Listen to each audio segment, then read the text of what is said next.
ഹരി ഓം. ഖണ്ഡം 3. ഗിരിരാജഖണ്ഡം. അധ്യായം 10. ഗിരിരാജ മാഹാത്മ്യ വർണ്ണനം. ബഹുലാശ്വനും നാരദനും തമ്മിലുള്ള സംഭാഷണം തുടരുന്നു.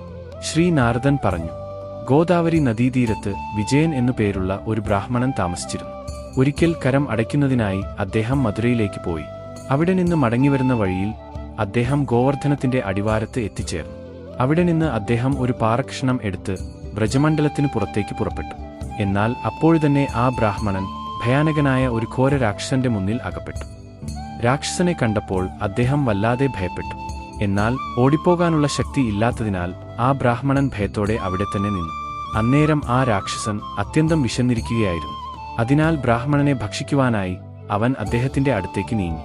രക്ഷപ്പെടാൻ മറ്റൊരു മാർഗവും ഇല്ലാതായപ്പോൾ ബ്രാഹ്മണൻ തന്റെ കയ്യിലുണ്ടായിരുന്ന ഗോവർദ്ധനശില എടുത്ത് ആ രാക്ഷസന്റെ നേരെ എറിഞ്ഞു.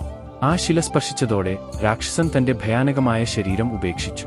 തുടർന്ന് കയ്യിൽ ഓടക്കുഴലുമായി ശ്യാമസുന്ദരമായ ഒരു ദിവ്യരൂപം അവൻ പ്രാപിച്ചു. ആ ദിവ്യദേഹം പ്രാപിച്ച സിദ്ധൻ ബ്രാഹ്മണനെ കൈകൂപ്പി പ്രണമിച്ച ശേഷം ഇപ്രകാരം പറഞ്ഞു: ബ്രാഹ്മണശ്രേഷ്ഠ, അങ്ങ് എന്നെ ഈ രാക്ഷസ ജന്മത്തിൽ നിന്ന് മോചിപ്പിച്ചിരിക്കുന്നു. പവിത്രമായ ഈ ഗോവർദ്ധനശില സ്പർശിച്ച മാത്രയിൽ എനിക്ക് മഹത്തായ ശ്രേയസ്സും ദൈവാനുഗ്രഹവും ലഭിച്ചു.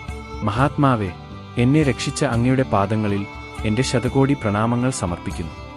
അപ്പോൾ ബ്രാഹ്മണൻ പറഞ്ഞു: താങ്കളുടെ വാക്കുകൾ എന്നെ അത്യന്തം ആശ്ചര്യചകിതനാക്കുന്നു.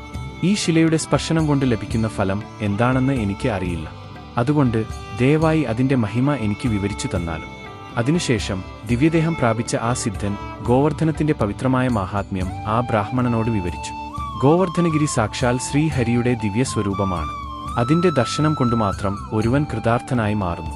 അനേകം വർഷങ്ങൾ തപസ് ചെയ്യുന്നതിലൂടെയും പുണ്യസ്ഥലങ്ങൾ ദർശിക്കുന്നതിലൂടെയും അശ്വമേധയാഗം നടത്തുന്നതിലൂടെയും ധാരാളം സ്വർണവും ഗോക്കളെയും ദാനം ചെയ്യുന്നതിലൂടെയും ലഭിക്കുന്ന അതേ ഫലം ഗോവർദ്ധന സേവയാൽ പ്രാപ്യമാകുന്നു.